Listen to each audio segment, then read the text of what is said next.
Hi everyone, welcome back to my channel. So today I'm showing a beautiful soft beat on my makeup model Angelique. I'm doing her makeup for a photo shoot we were at. So I'm going in with the foundation Macao mixed with a little bit of spicy brown from Maybelline Fit Me, putting that all over the face. I already did her skin prep and we are just glamming her up. I really felt like this was the perfect foundation shade. I do her makeup all the time, so I already have her shades written down in my phone. So I just like to go right in and do like a 30-minute beat. You're going to see it comes out flawless.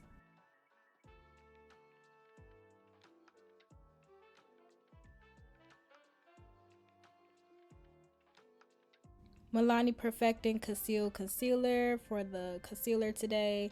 In the inner corner I use 145, and then in the outer edge I did 150. I like to do a lighter to darker gradient for the concealer so that way it blends right into the foundation. And just look how nice it looks. It's sitting on the skin so nice. I like to conceal under the eyes, the forehead, bridge of the nose, around the mouth, and the chin area.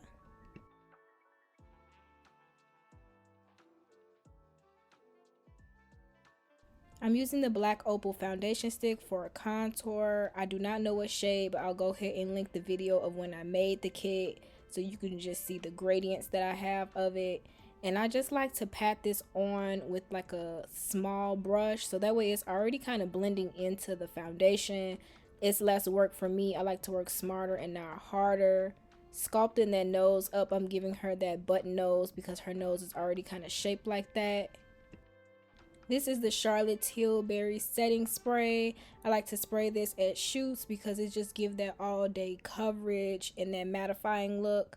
And now I'm just patting in the product with a powder puff.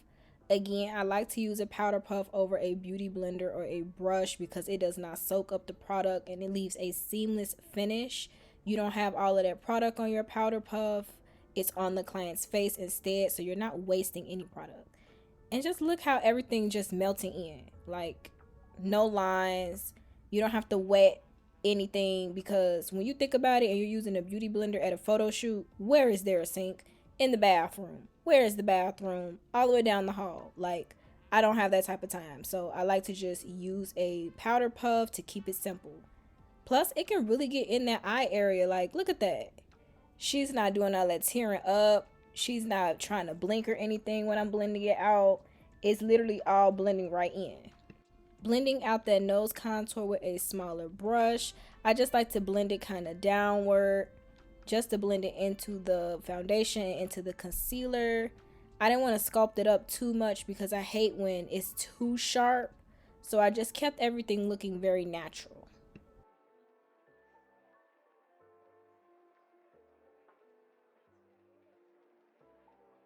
I'm not gonna lie, I was kind of on the fence about blush in this shoot, so I just went in very light.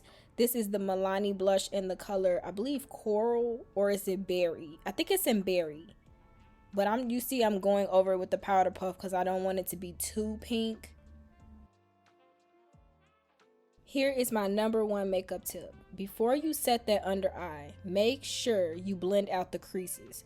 I had my powder puff in one hand and my brush in the other to make sure that when I blended it out, I could hurry up and set it so when she looks down again, it will not crease.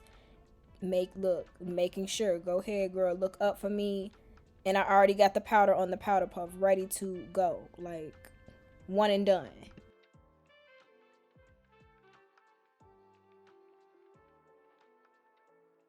Of course, setting the rest of the face with that same powder. This is the One Size powder.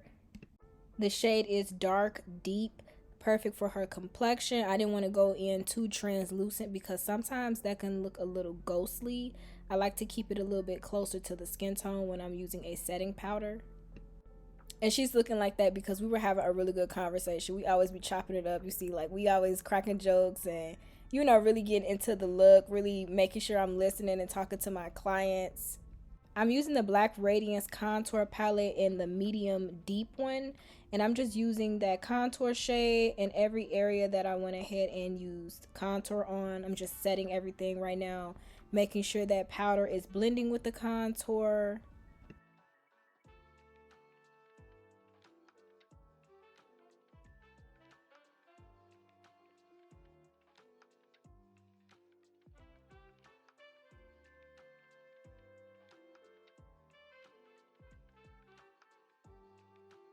For blush, I'm using Blossom Time Rose by Milani Cosmetics.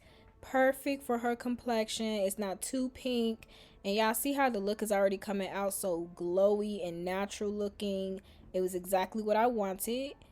This is a dark brown lip liner, I believe, from NYX. I'll link it in the video. But I use this dark brown because the person whose photo shoot it was, Vixens of Chicago, she requested a red lip. So I like to do a dark brown lip liner so that way it's a good transition into the red lip. I love this because it goes on so smooth. Like, look at that. I hate when I use a lip pencil and it's like tugging at my client's lip. Or if I put a moisturizer on and use a lip pencil, it does not show up on the lip. This product is so perfect. I learned that a lot of products are multifunctional. So if you see a creamy eye base or something, put it on the lip because it may work out better. And then just a little side note, I cut her lashes in half, which is why they look so wispy and natural. This is the ColourPop liquid lipstick in the color Big Bang. This is the perfect red shade for like a medium skin tone. As long as you do that brown liner so that way it can make it a little bit darker, it's going to be perfect. Like, it's not like that bright scarlet red, which is what I did not want. I wanted to look more deeper, but not so deep where it was like a scarlet. This was so perfect. This shade can dry down matte, but since I used the Laneige lip mask on her lips, it was more like a creamy consistency, which was perfect for the shoot. I didn't want her lips to look too dry in the photo, so that lip base was so good. Always make sure you prepping your client's lips for any application. I like to do that during skin prep. And then always go on top of the lip with a little foundation to clean it up. You don't want a messy lip and it running over. You want to make sure you always clean it up. To finish off the look, I'm using the Makeup Revolution setting spray. And this is how the look came out. So beautiful and flawless. Here's a little bit of the BTS from the shoot. I just wanted to show y'all because it was so much fun. They were having like a poker night, and these were the photos they were going to use for the flyers. So she had like the little mocktails on the little bar glass. Oh, it was so cute. She had the little vest. They had actually threw some of the poker cards in the air, and it made it look like they were raining down on her. I'm going to show y'all the pictures at the end. But Angelique is such a great model. I love that she is not afraid to have fun. She's not afraid to make any crazy faces. Her poses, look at this pose. She kills it, y'all. That was my favorite one right there. Oh my God. Yes, like I was in the background cheering her on, like, yes, girl, you eating that up. Like, look at that. Definitely one of my favorite Chicago models. I'll put her @name and her link down in the bio. So if y'all want to book her or something, definitely do that, okay?